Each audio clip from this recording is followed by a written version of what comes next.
Hello and welcome to another Fantasy Premier League video. My name is Steve and I took 2 hits in Game Week 3, and although it seems I've taken a pretty brutal rank hit, I'm actually relatively comfortable with how the Game Week went. Now, had I captained Haaland instead of Palmer, I would have actually been on a green arrow this week. So I was actually only one decision away from holding rank through a -8 point hit. So we were swinging for the fences in Game Week 3 and came incredibly close to pulling it off. And although I've got a red arrow, I have avoided some international break value headaches as part of the move. And I've bought myself 2 transfers, which I can hopefully use to good effect when we come back from the international break. So before we jump into the debrief, remember to give this video a thumbs up and subscribe to the channel, especially if you get any value out of the following content. And as always, I've put the various timestamps below, so you can jump through to the sections that interest you the most. Right, so Palmer captaincy. Well, in my video last week, when I first started considering the hits, I had predicted a starting lineup for the Chelsea vs Palace fixture. Now, this was in my midweek video last week, titled something along the lines of First Hits of the Season. Now, I had picked Neto to get his first start for Chelsea, as well as Madueke to continue out on the right wing, leaving Palmer playing in the 10 and Jackson starting up front, saying that I thought Joao Felix would probably still be benched. So I had the lineup that I was hoping for, but unfortunately Chelsea weren't clicking as well as they were in the Wolves fixture. Now, watching the match, Enzo Fernandez was noticeably missing the mark with lots of his passing, meaning the play was breaking down in midfield often, leaving Palmer with less opportunities than I would have liked. He did, however, come away with an assist, but Haaland had already scored a hat-trick on the day's previous fixtures, and so Palmer did need to do a whole bunch of damage in order to keep pace with Haaland, and it just wasn't to be. Now, this is probably the most frustrating part of the moves that I made in Game Week 3, because as I said in the intro, if I actually had have captained Haaland, would have come away with a green arrow in a week where I did take a -8 point hit. Now, this was a very harsh lesson to learn, a lesson that I have actually been taught before, and I do need to stop going against the Haaland captaincy, which is something I will probably be doing for a fair few game weeks once we come back from the international break. So, I did take 2 hits. Now, one of those hits was for Konate. Well, it was actually more for getting rid of Lewis Hall. So Lewis Hall was indeed benched again in favour of Lloyd Kelly, confirming my fears that Hall had probably lost his spot. Now, Hall did come off the bench for a 1-pointer and has since had quite a few sales already today, looking like he's actually going to drop in value today or tomorrow, and might even pick up enough sales across the international break where he may drop in value twice. Now, the main reason that I actually had Hall on the list of priority transfers that warranted a hit was I was incredibly worried about this value loss, and of course the potential one-pointer coming off the bench. Now, my replacement of Konate did keep a clean sheet against United this morning, earning himself 6 points. So not only have I prevented the loss of value on Hall here, I've actually come out 1 point ahead on this hit. So Hall came away with 1 point, Konate came away with 6. 6 minus the 4 points for the hit, I'm actually 1 point ahead on the move, plus a potential 0.1, well, a probable 0.1 loss in value, or a potential 0.2 loss in value on Hall across the international break. This hit is actually a win for me. I've effectively come out ahead with an extra point and an extra transfer to use after the international break. Now, the other hit that I took was for Raya in net. And up until the red card for Declan Rice in about the 40, it was about 3 minutes after half time. I think it was about the 48th or 49th minute. Arsenal actually had complete control over the game up until this point, and I had absolutely no fear of them losing the clean sheet, looking like the hit for Raya was going to pay off. However, as soon as Declan Rice got himself sent off for kicking the ball when a free kick was trying to be played quickly, the game completely changed. Arsenal ended up camped in their own defensive third for the last 40 minutes of the match, making the chances of Raya keeping a clean sheet and repaying the hit being very unlikely. Now, throughout the match, Raya did in fact come away with 3 saves to earn himself an additional point. He did, however, then go and get himself a yellow card for time wasting with 1.5 minutes of stoppage time remaining. So I didn't actually claw back any of that -4 points of the hit. And the man that I did sell was Dean Henderson, who in classic FPL fashion went on to make 6 saves in the Chelsea match, coming away with 4 points himself, meaning my insurance move of bringing in Raya actually cost me 6 points instead of the -4.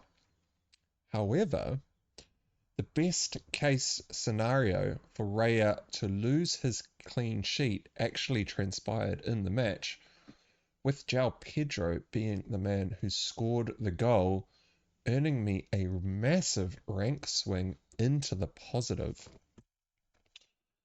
So, what's happened here is Joao Pedro, oh, let's jump to way too much. Joao Pedro scored his goal about 9 minutes after Declan Rice was sent off to steal 2 points away from the Gunners, but also to earn all 3 bonus points from the match. Now, Joao Pedro did cop a yellow card, so he only came away with 8 points for the game week instead of the 9. But in terms of rank, this was actually huge. So Joao Pedro was at 23% ownership heading into the game week, but he was actually only 16% EO, or having an effective ownership of 16%, meaning that 7% of managers benched Joao Pedro and his 8 points. So the way that this works mathematically is that Saliba, the most heavily owned Arsenal asset, was owned by 40% of the game. Gabriel was owned by 13% of the game, and White by 10% of the game. And with Raya at 29% ownership himself, the total ownership of Arsenal defensive assets was 92% of the game. And this is actually the main reason that I did bring Raya in, as I felt the need to cover this insanely high ownership and have Raya in the team as a bit of insurance. So Joao Pedro has actually wrecked 92% of the managers out there that own Arsenal defensive assets, including my own, of course, but he gained 8 points within my team, whereas only 16% of the field managed to pull in these 8 points. Now, it's not actually that simple. That's probably the easiest way that I can explain it, but for all those managers who did bench Joao Pedro, they were playing heavily owned budget enablers instead. So most of these managers had a much stronger bench, and they probably had rotating 5.5 to 6% assets in their squad. And so we do have to take some of these players into account. And so the five top budget enablers, now these are ownership levels, they are not effective ownership levels, and so the effective ownership levels of these players will be less than the percentages that I do state here. But most managers were playing ESR, or Emile Smith-Rowe, instead of Joao Pedro, who only came away with 2 points. He was at 26% ownership, so Joao Pedro has absolutely smashed it there. Rogers was another very highly owned budget enabler. Who was the next most highest owned at 14%. He only came away with 2 points. The next highest owned was Muniz up front at 10% ownership, who also only came away with 2 points. And it was actually only the very lowly owned differentials of Wood at 8% ownership and Wissa at 7.4% ownership who actually matched or slightly bettered Joao Pedro's points. So Wood came away with 9 points, Wissa came away with 8 points. They were only owned by 8% and 7.4% respectively. And so Joao Pedro has actually come out on top in terms of rank swings, even though he wrecked my hit for Raya. So kind of some positives, kind of some negatives. Now, I would have also mentioned Semenyo, who was actually my dark horse in the enabler bracket, but considering he's only at 3.5% ownership, his points are basically irrelevant in terms of rank. Semenyo, however, has returned in 3 out of the first 3 game weeks, averaging a little over 6 points per game, currently sitting on 19 points total, and is still 1 point ahead of Joao Pedro at this point of the season. So I'm actually really happy that Joao Pedro was the man who wrecked the Arsenal clean sheet, because it does do way better for my team in terms of rank, even though it immediately detriments the hit that I did take for Raya. Of course, it was Haaland and Salah that were ruthless in the game week, and I was very much needing those 8 points from Joao Pedro, or the differential 8 points from Joao Pedro, as I did not captain Haaland for his second hat-trick in 2 game weeks. Now, as you can imagine, watching that hat-trick go in was extremely rough, putting way more pressure on Palmer needing to return as he was playing after Haaland.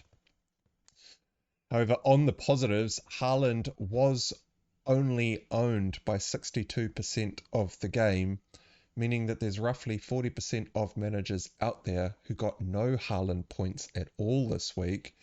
So although I did not double his 17 points, I did come away with the 17 points having Haaland in my squad. Now, for those managers who didn't own Haaland, pretty much all of them own Salah. And with Salah playing Manchester United away this week, it did mean that most of the Salah owners were probably looking elsewhere for their captaincy this week, and they most likely lumped it on either Saka, who only came away with 1 assist and got roughly the same points as Palmer.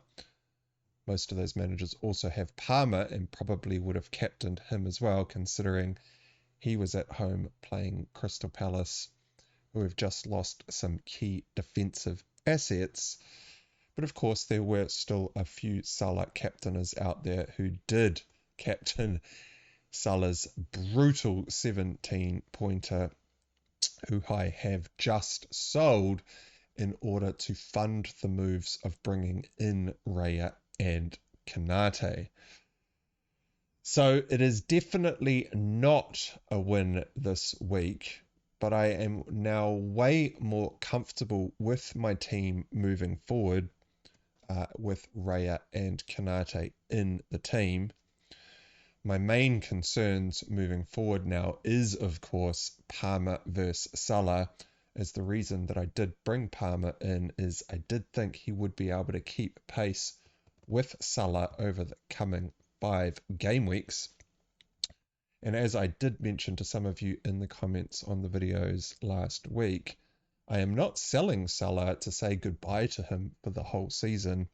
I do believe it's a season where we are going to be bouncing around the premium assets across a number of game weeks. And so Salah will be back in the team at some point. But if Salah does manage to smash it again in game week 4 and Palmer doesn't manage to keep pace, I may need to look at bringing Salah back sooner rather than later. Now, elsewhere around the squad, Isak finally got a return and came away with 9 points, which was quite huge. More importantly, though, Eze banged a goal, got all 3 bonus points, and came away with a much-needed 10-pointer that will hopefully stifle the sales of him across the international break, and I won't lose any more value on him. Hopefully he picks up some sales, some purchases, considering he does have Leicester in game week 4. And so the rest of the team did pitch in order to minimize the damage. But in a week where I did take a -8-point hit, it has gone about par for the course. It could have been a lot worse. Could have also been a lot better had I just whacked the captain's armband on Haaland. It is a decision that I probably will not, I won't forget that decision for a while, and I will almost certainly be captaining Haaland in the coming game weeks to not make that mistake again. And alright, well that wraps up this video. And don't forget to like and subscribe and leave us a comment to tell us what you think. Thanks for watching, and I'll see you all again after the international break.